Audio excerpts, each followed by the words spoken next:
자, 오늘 말씀은 출애굽기 9장 13절에서 35절까지 말씀이죠. 오늘은 7번째 재앙, 우박 재앙이고요. 말씀은 출애굽기 13장에서부터 21절까지 읽도록 하겠습니다. 말씀이 좀 길어서 출애굽기 13장부터 21절까지 한 목소리로 합독합니다. 여호와께서 모세에게 이르시되 아침에 일찍 일어나 바로 앞에 서서 그에게 이르기를 히브리 사람의 하나님 야훼의 말씀에 내 백성을 보내라. 그들이 나를 섬길 것이니라. 내가 이번에는 모든 재앙을 너와 내 신하와 내 백성에게 내려 온 천하에 나와 같은 자가 없음을 내게 알게 하리라.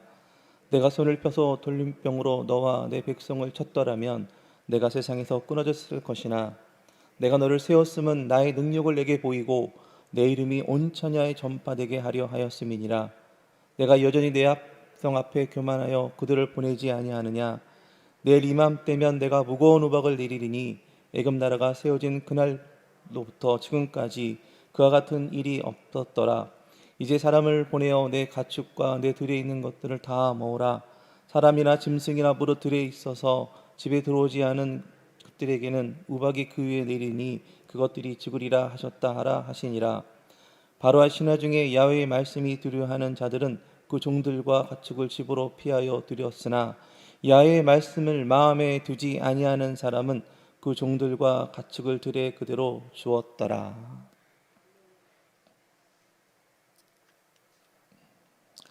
13절부터 23절은 우박재앙에 대해서 설명하는 말씀이고요. 그리고 27절에서 35절은 바로의 일시적인 돌이킴을 설명해 주는 그런 말씀의 구조를 갖고 있습니다. 하나님께서는 바로 왕을 계속 치십니다. 제가 첫날부터 강조했었던 것처럼 예배의 전쟁이 붙었다고 말씀드렸죠. 내 백성을 보내라. 그들은 나를 섬기고 예배할 백성이들이다. 그들을 놓으라, 풀어주어라. 그렇게 계속해서 말씀하시는데 바로는 알아듣지 못합니다. 계속 치십니다. 저도 마찬가지지만 우리가 신앙생활 참 많이 하고 하지만 어떨 때는 무지하고 우리 눈과 귀와 우리 마음이 강팍하고 닫혀서 그냥 뭐 닫힌 것은 아닌 것 같고요.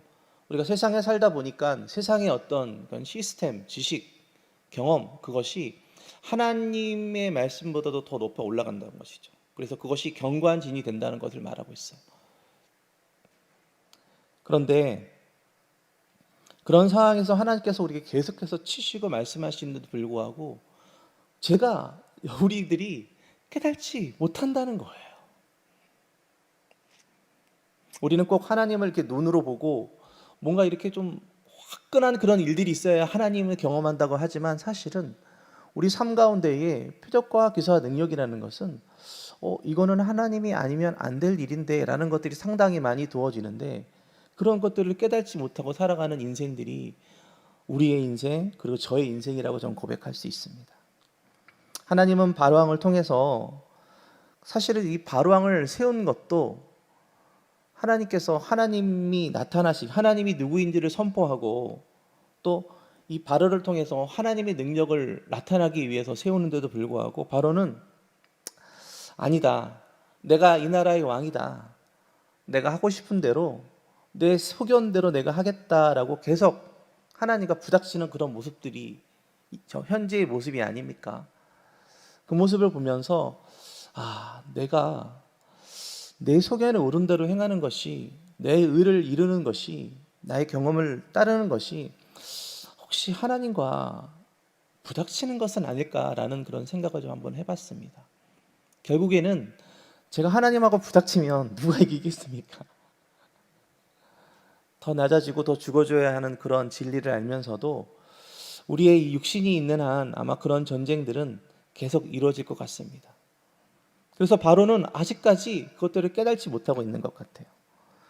하나님은 바로 왕을 통해서 하나님이 누구인지 선포하기를 위함이고 이스라엘을 애굽에서 이끌어내어 하나님을 섬김으로 제사장 나라로 구별하기 위함인데 바로 왕은 모세와 아론에게 자존심이 상해서 계속 굴복하지 않는 교만한 모습을 보여지고 있습니다.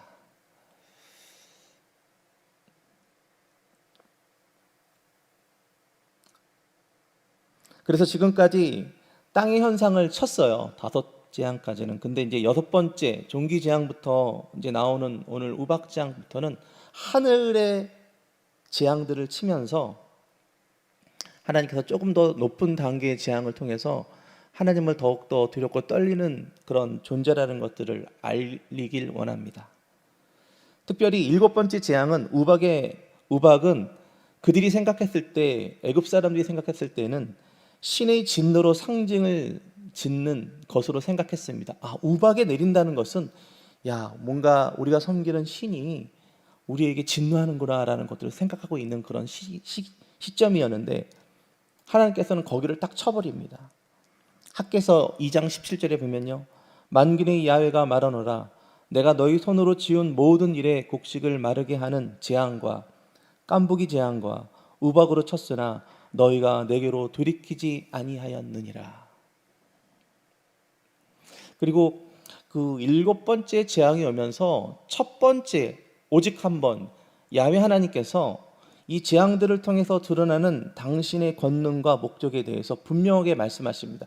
여태까지는 모세를 통해서 이렇게 전달하라 그렇게 말을 했지만, 그런데 이 7번째 우박 재앙을 통해서는 하나님께서 직접 내가 왜 이 재앙을 내리는지에 대한 목적과 권능을 분명하게 말씀하십니다. 오직 이 한 7째 재앙에서만.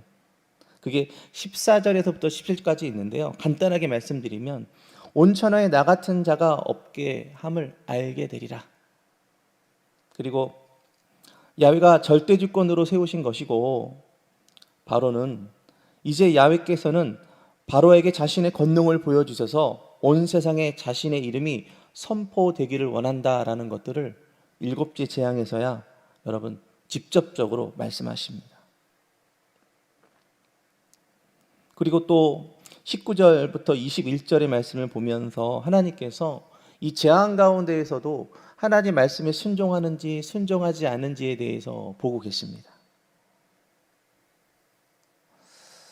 좋은 일이 있을 때에도 하나님께서 우리를 통해서 이 좋은 일을 통해서 이들이 나의 말씀을 잘 듣고 지켜 행하나 행하지 않나 라는 것들도 시험하시지만, 좋지 않은 재앙 가운데에서도 끝까지 믿음을 잃어버리지 아니하고 내 말씀에 순종하는가라는 것들을 본다는 것입니다.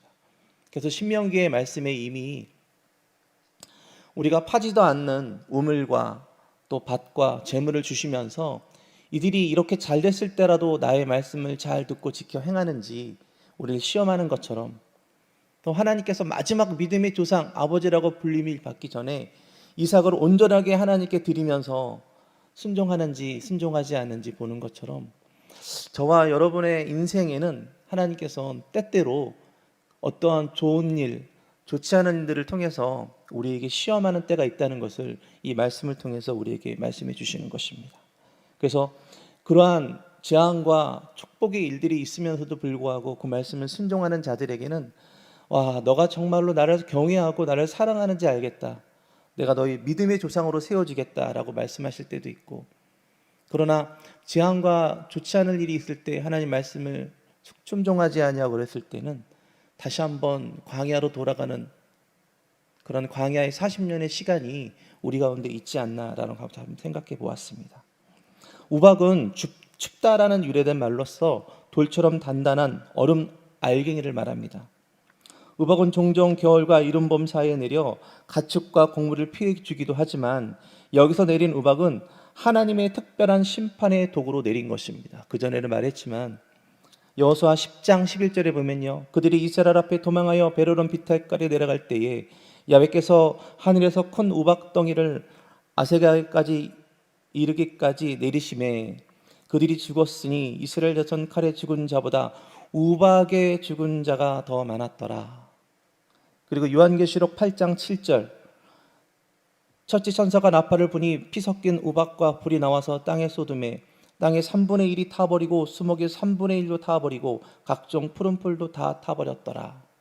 또 요한계시록 16장 21절에 보면 또 무게가 1달란트나 되는 큰 우박이 하늘로부터 사람들에게 내림에 사람들이 그 우박이 재앙 때문에 하나님을 비방하니 그 재앙이 심히 큼이더라.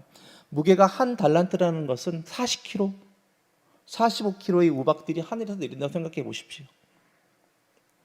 이것은 구약 시대에 우박이 내린다는 것은 하나님이 신의 진노라고 하는 것을 말했을 뿐만 아니라 성경에서도 이 우박이 내릴 때에는 하나님의 커다란 심판과 진노가 있다는 것을 말해주고 있다는 것입니다.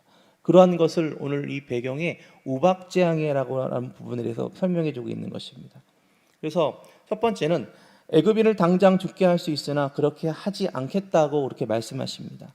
13절에서 22절 말씀인데요. 바로왕과 애굽 사람들의 교만함을 보면 즉시 전염병을 쳐서 세상을 끊어야 합니다. 그러나 그렇게 하지 않는다고 말씀하셨어요. 우박으로 심판하고 시간을 정해서 사람과 짐승을 피할 수 있게 하고 들의 채소나 곡식도 싹이 나서 꽃이 핀 것만 상하게 할 것이라고 말씀하셨습니다. 이 재앙 가운데에서도 피할 길을 예비하시는 것입니다.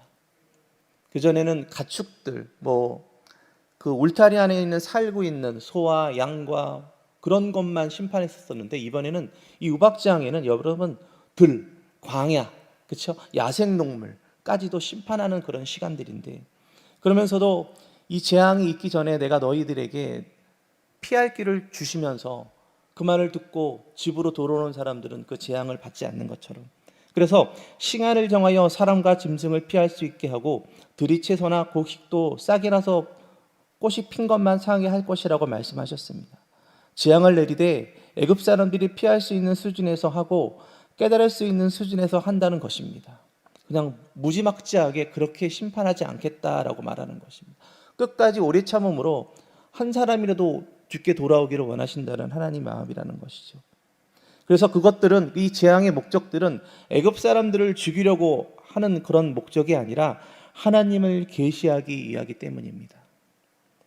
첫 번째는 하나님의 존재를 알리기 위함입니다. 16절인데 하나님의 능력을 나타내어 애굽 사람들과 온 세상이 하나님이 누구인지 어떤 분인지 하기 위한 목적이었습니다. 두 번째는 하나님의 계획을 알기 위한 것. 13절인데요. 이스라엘 백성은 애굽에서 끌어내어 하나님을 섬기려 하는 것을 알게 하기 위한 것입니다. 애굽은 우상을 섬기는 곳이고 이스라엘 백성은 그곳에서 인도하여 하나님께 제사하고 제사장 나라가 되게 하는 것, 그것이 하나님의 목적이죠. 하나님만 섬기게 하고 하나님 말씀대로 살고 하나님의 축복을 받아 열방에 하나님의 영광을 나타내게 하라는 것입니다. 그래서 열방이 이스라엘 백성들을 보고 이스라엘 백성의 번영을 보고 하나님께 나오기 위한 하나님의 계획이었었던 것입니다. 두 번째는 이스라엘 백성이 사는 고센 땅에는 우박이 내리지 않았다는 것입니다. 왠지 우리가 이 열재앙을 보면서 고센 땅이라고 하는데 상당한 안정감과 평안함을 느끼는 것 같아요. 저 역시도 애굽 땅이라고 하면 왠지 그 땅에서 살 수 있을까라고 말하지만 고센 땅이라는 말을 하면 왠지 하나님의 안전함이 있고 안식이 있고 보호함이 있겠구나라는 생각들을 항상 합니다. 그럼 우리는 저와 여러분들은 우리가 과연 영적인 고센 땅에 살고 있는가? 우리가 그렇게 누리고 있는가? 다시 한번 돌아봤으면 좋겠습니다. 계속해서 시편 91편의 말씀을 묵상하시고요. 계속해서 나의 가정재단에 비록 많이 못 모이는 그런 시대이고 시절이기는 하지만 내 개인의 재단에 하나님의 영광과 임재가 가득하여 영적인 고센 땅을 만들면 그곳에 거하는 우리 남편과 자녀들과 친척들은 보호함을 받지 않겠습니까? 그래서 이스라엘 백성이 사는 고센 땅에는 우박이 내리지 않았다는 것입니다. 애굽의 온 땅은 비와 내성과 불과 우박이 임했습니다. 여러분. 우박만 임한 게 아니라 거기에 따른 비와 내성과 불이 같이 임했었던 거예요. 그런데 이스라엘 백성이 사는 애굽의 땅에는 임하지 않았습니다. 사실은 그럴 만한 자격이 있어서 그런 것은 아닌 것 같고요. 첫 번째는 바로왕과 애굽을 심판하기 위하기 때문입니다. 재앙의 주 목적은 이스라엘 백성을 바르게 세우기 위한 것이 아니라 바로왕과 애굽을 통하여 중심하여 이스라엘 백성을 내보내려는 그런 목적이 있습니다. 두 번째는 이스라엘 백성이 자발적으로 하나님을 섬기게 하기 위함인 것입니다. 이스라엘 백성은 아직 하나님의 뜻을 완강히 거부하는 상태가 아니기 때문에 강제로 애굽에서 나오게 할 필요는 없었습니다. 자발적으로 하나님을 섬기게 하려는 의도가 있습니다. 여러분, 재앙 가운데도 하나님의 백성 구별하는 땅에 있으면 보호함이 있겠구나라는 하나님의 신뢰를 계속해서 이스라엘 백성에 줬던 거예요. 믿을 만한 사람이 된다는 것들에 대해서 계속 신뢰를 줬던 것 같아요. 사실 우리가 사역도 열심히 하지만 관계라는 것도 상당히 중요하지 않습니까?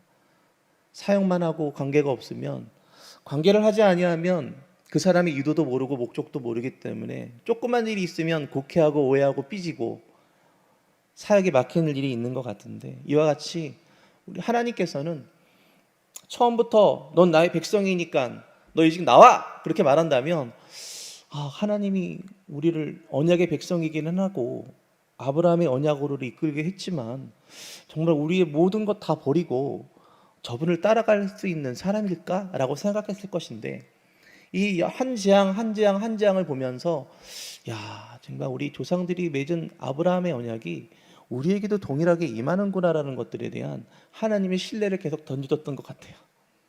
그때그때마다 우리 또 사랑하는 사람에게 신뢰를 주기 위해서 선물도 주고 편지도 쓰고 좋은 데 가서 데이트도 하고 좋은 거 먹고 계속 좋은 관계를 이렇게 누리는 것처럼, 하나님께서는 어떤 커다란 하늘의 큰 표적과 기사와 능력을 통해서 우리에게 하나님의 신실하심을 보여줄 수도 있겠지만, 삶을 통해서도 내가 너희를 보호하고 있어, 내가 너를 지키고 있다, 내가 이렇게 하는 거 너 이렇게 하면 내가 널 지켜줄게. 그래서 그들 스스로가 하나님에 대한 신뢰들을 계속 가고 나오는 모습을 보고 있지 않습니까? 세 번째는 이스라엘 백성은 하나님의 약속이 있기 때문입니다. 이스라엘 백성은 아브라함 때부터 하나님의 선택한 언약의 백성이기 때문에 그 목적을 이루기 위해 재앙을 명하게 하는 것입니다. 하나님은 오늘날도 믿는 자에 대하여 자발적으로 하나님을 섬기기를 원하며 하나님의 목적을 위해 보호하시는 것입니다. 그래서 요한일서 5장 18절에 보면 하나님께로부터 난 자는 다 범죄하지 아니하는 줄을 우리가 아노라. 하나님께로부터 난 자가 그를 지키심에 악한 자가 그를 만지지도 못하느니라. 아멘. 고산 땅에서 하나님 언약의 백성을 지켜주시고 고쳐주시고 우리를 붙들어 주시는 것뿐만 아니라 하나님께서 난 자는 악한 자가 우리를 만지지 못하는 그런 약속의 말씀도 신약과 지금 이 상황에서도 나타난다는 것입니다. 세 번째는 바로 왕이 처음부터 굴복하기는 했으나 다시 완악해졌습니다. 바로 왕의 신하 중 일부는 재앙의 경고를 듣고 종들과 가족들을 피하여 드리는 사람도 있었습니다. 하지만 경고를 듣고도 믿지 않는 자들은 듣지 않았습니다.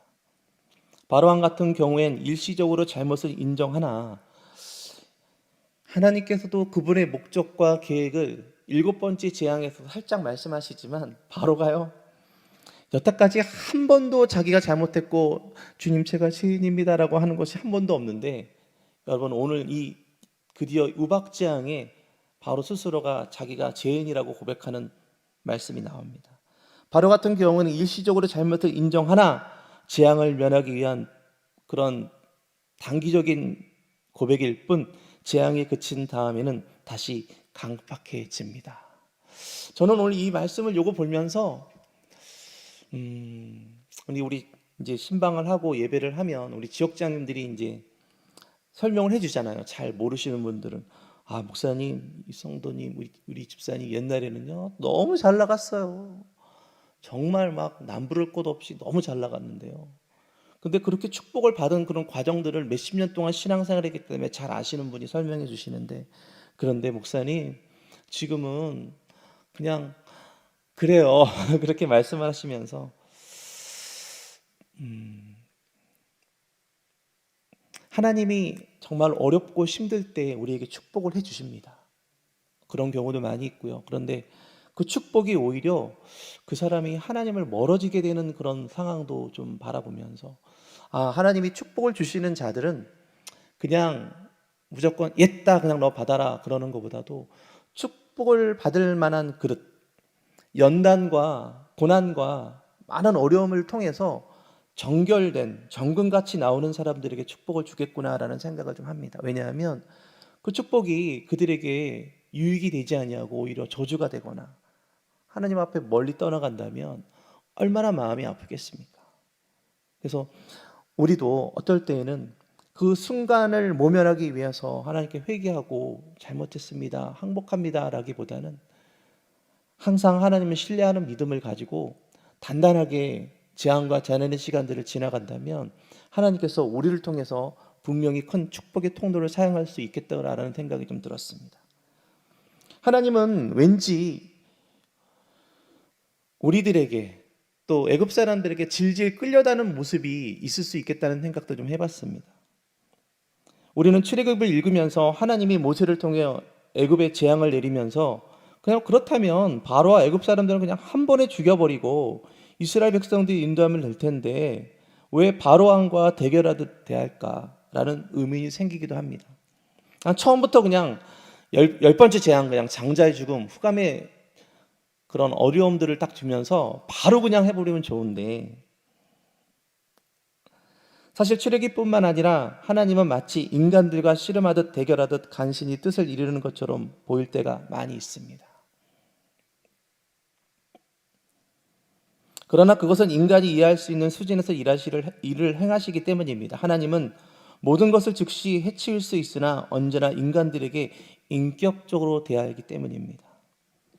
무자비한 자들을 징계하거나 심판할 때 납득시키려고 이해시키고 설득합니다. 깨달을 수 있는 수준과 방법을 택합니다. 징계와 심판을 하시는 가운데서도 제대로 하지 않고 자비와 긍휼을 베풀어 수준을 최소화시킵니다. 처음부터 마지막 재앙을 내리지 않고 10가지 재앙을 강도가 낮은 수준부터 점점 높게 내린 것은 낮은 수준에서 돌이키기를 원하는 하나님의 그런 심정인 것입니다.